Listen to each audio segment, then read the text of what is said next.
people and culture section includes a couple of additional categories that you can apply for.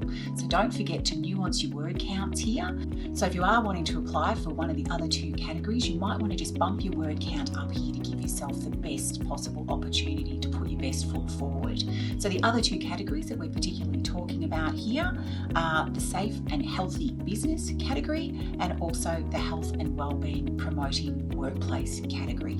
So people and culture, this is a really good opportunity for you to describe to the judges what you do from a strategic position for your staff and also the culture that you try to engender in your business. Your people, as everybody knows, are a significant asset in any business and they are your advocates. So how do you ensure that your staff are sharing the ethos and the values and the behaviours that you want to see your business move forward with? How has this changed over time? Perhaps you started as a smaller business and moved to a larger business. How have you been able to ensure the continuity of those values and behaviours that you want to see your staff emulate to your customers? This particular category, if you're looking at, oh my goodness, how do I compete? You've got big companies who've got all their policies and procedures and their appraisal systems and their staff PDs, and I'm just a small sole trader. This area is very much an area that the judges are cognizant of. So we know that our big businesses have just got particular areas they have to be compliant with, and therefore there is an expectation that they tell us over and above what they're doing from a compliant perspective around engaging their staff and their workforce.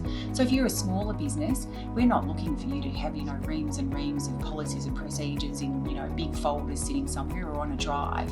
What we are expecting though is that you have a system in place, that you actually set yourself up so that you could be growing into the future and you can go from a small business to a big business without compromising the values and behaviours that you want to see your business move forward with.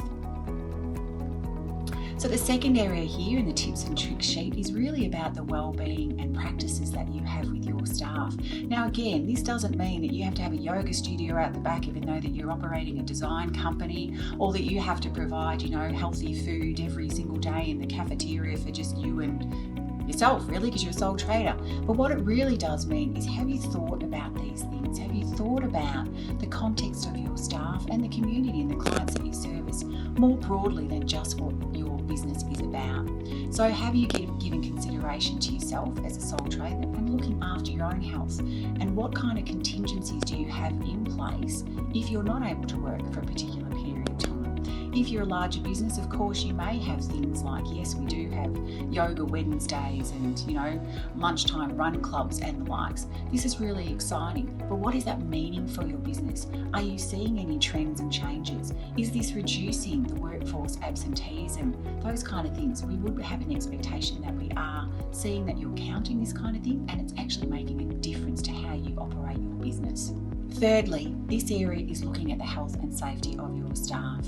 So how do you identify the risks? And then when you have identified the risks, what are you doing to mitigate or minimise those particular risks? So it could be, again, more of a simple process if you're a smaller business, or it could be a really complex process if you're a larger business. How do you communicate that with your staff?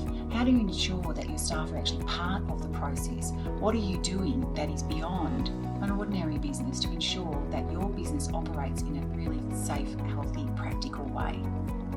You might be able to document to us what your training and supervision requirements are. Do you have something that regularly occurs? Is it something that you have that goes on a weekly basis, on a fortnightly basis? Or is it something that you do via a board that's up on your computer system or something where staff know that they can go to an area and get information anytime that they need? How is it that you are looking after the health and safety of your staff? How have you identified? And then how do you act?